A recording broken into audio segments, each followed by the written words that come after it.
kati ya watakaofutwa machozi nami nimechaguliwa. Kilio changu cha muda mrefu amekisikia. Hakuna tena cha mikosi, ni kufanikiwa.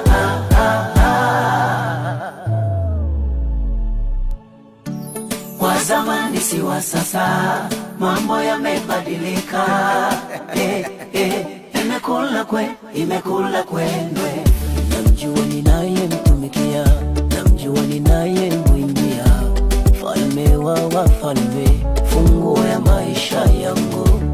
Mlinicheka sana mpaka kudiriki kusema namwamini Mungu asiyeona.